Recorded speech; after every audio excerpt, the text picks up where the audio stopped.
سونے کو, خزانے کو چھپا دیا ہو اور اب وہ آہستہ آہستہ باہر آ رہا ہو. وہ ڈر گئی کہ اگر یہ خبر باہر نکل گئی کہ یہاں سے یہ چیزیں ملی ہیں تو لوگ تو خزانے کی تلاش میں ٹوٹ پڑیں گے. ہو سکتا ہے گھر کے ساتھ ہی جڑی ہوئی یہ جگہ ہے, میرے گھر کو بھی اکھاڑ پھینکیں. میں اب غریب سی بیوہ سی عورت ہوں, شوہر ہوتا تو چلو اور بات تھی, سر کا تاج تھا, کون آئے گا میرے پیچھے, ماں باپ بھی نہیں ہے, میں کس کو کہوں گی, بہن کا کوئی پتہ نہیں ہے. اس لیے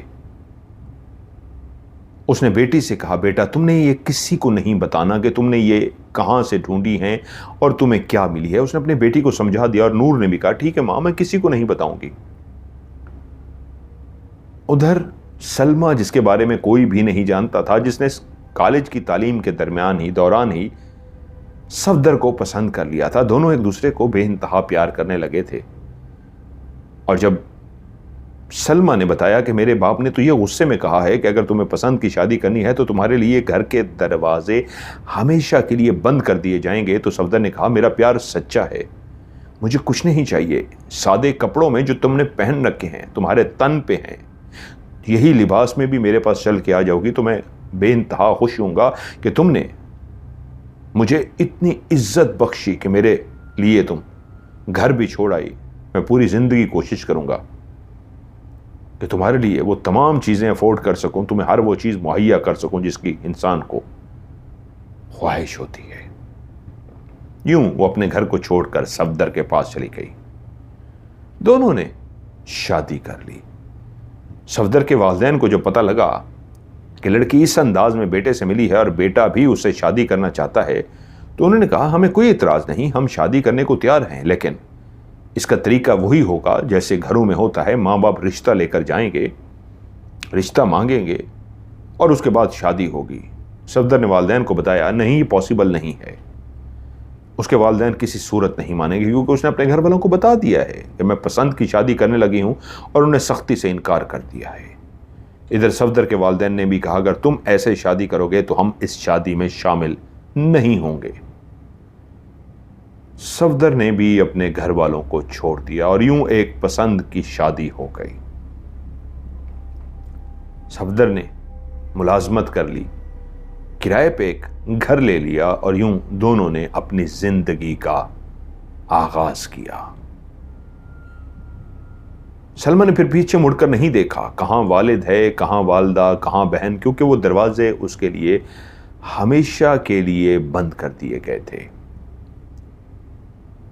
اس کے ہاں پہلا بیٹا ہوا, پھر ایک بیٹی ہوئی, پھر ایک تیسری بیٹی ہوئی.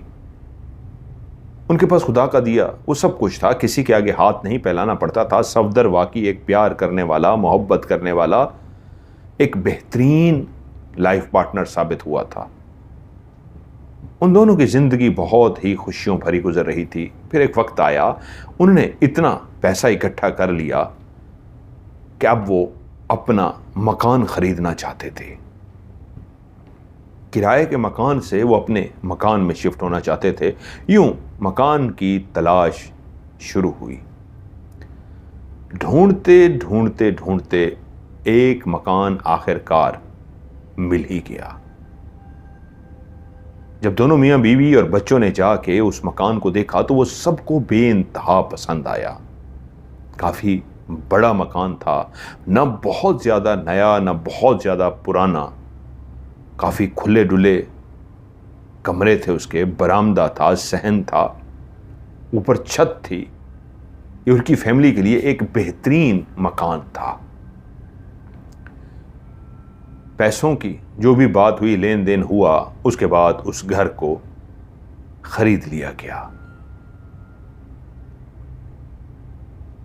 اب اس گھر کے اندر اپنے ساز و سامان کے ساتھ شفٹ ہو چکے تھے. بچے بھی کافی بڑے ہو چکے تھے اور خوش تھے. دونوں بیٹیاں بھی, بیٹا بھی جوان تھے ماشاءاللہ کہ اب آج ہمارا اپنا گھر بن گیا. گھر کا سامان شمان سارا سیٹ کر لیا گیا. آج اس گھر میں آئے ہوئے تیسرا دن تھا. سارے بے انتہا تھک چکے تھے. مسلسل سیٹنگ کا کام چل رہا تھا. پہلے کرائے کے گھر سے جب آپ سامان پیک کرتے ہیں، پھر آپ نئے گھر میں آ کے جب سامان کو کھولتے ہیں، رکھتے ہیں، یہ ایک بڑا لمبا پروسیجر ہوتا ہے. میں نے ابھی اپنا گھر شفٹ کیا ہے، ابھی تک کر رہا ہوں، ابھی یہ سیٹ بھی اپنا پراپر نہیں بنا سکا جہاں پہ ریکارڈنگ کرنی ہے، عارضی ابھی کر رہا ہوں. یہ بھی میں آگے پھر اپنا سیٹ بنا کے چینج کروں گا، لیکن یہ ایک بڑا مشکل کام ہوتا ہے. وہ شام کو سارے صحن میں بیٹھے ہوئے تھے. اندر کمرے کے اندر بیٹی کی نگاہ پڑی تو اس نے دیکھا اس کی بہن شیشے کے سامنے کھڑی بال بنا رہی ہے. اسے مدد کی ضرورت تھی، کوئی کام کر رہی تھی. اس نے کہا، اپنی بہن کو اس کے نام سے پکارا، فوزیہ، یہ فرضی نام ہے، فوزیہ. اس نے آواز سننے کے باوجود باہر کی طرف دیکھا بھی نہیں. وہ مسلسل شیشے کے سامنے کھڑی اپنے آپ کو دیکھ رہی تھی، بالوں کو بار بار چھیڑ رہی تھی، جیسے کوئی کہیں جانے کے لیے تیار ہوتا ہے اور شیشے کے سامنے ریڈی ہو رہا ہوتا ہے. اسے 2-3 دفعہ آوازیں دینے کے باوجود جب اس نے نہیں سنا تو اسے غصہ آیا کہ یہ کیا بدتمیزی ہے، میں اسے بلا رہی ہوں فوزیہ کو اور یہ باہر نہیں آ رہی.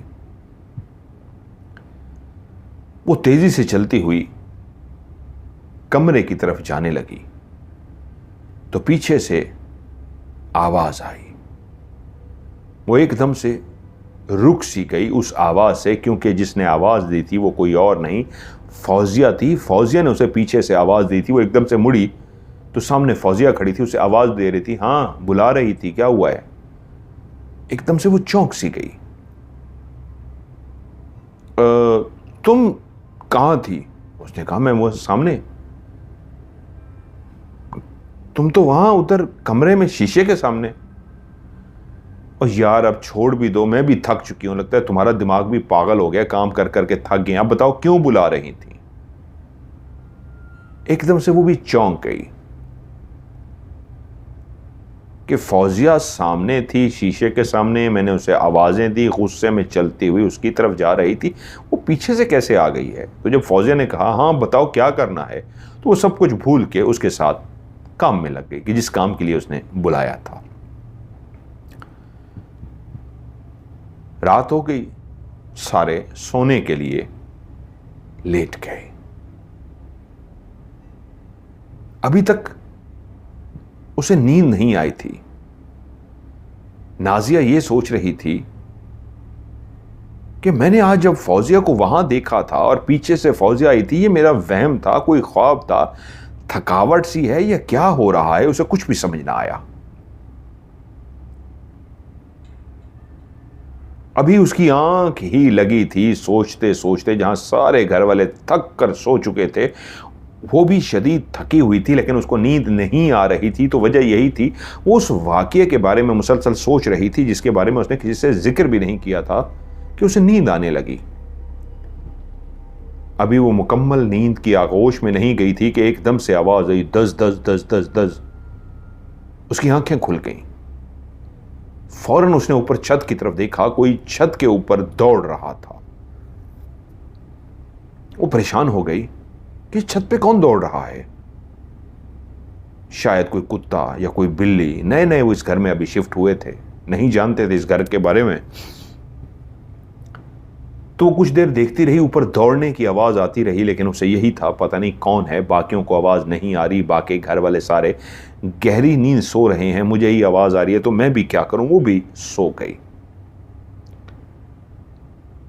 ٹھیک اگلے 3 دنوں کے بعد ان لوگوں کو کہیں شادی پہ جانا تھا اور وہ جگہ کافی دور تھی.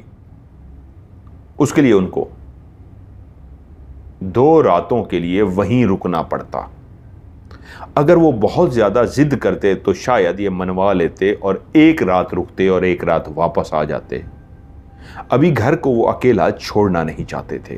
زیورات، بہت ساری چیزیں جو وہ شادی پہ پہن کے جا رہے تھے، لیکن ابھی بھی نیا گھر ہونے کی وجہ سے دل میں تھا کہ اکیلا چھوڑ کے چلے گئے، سارے گھر میں کوئی بھی نہیں ہوگا تو پیچھے کوئی چوری وغیرہ نہ ہو جائے.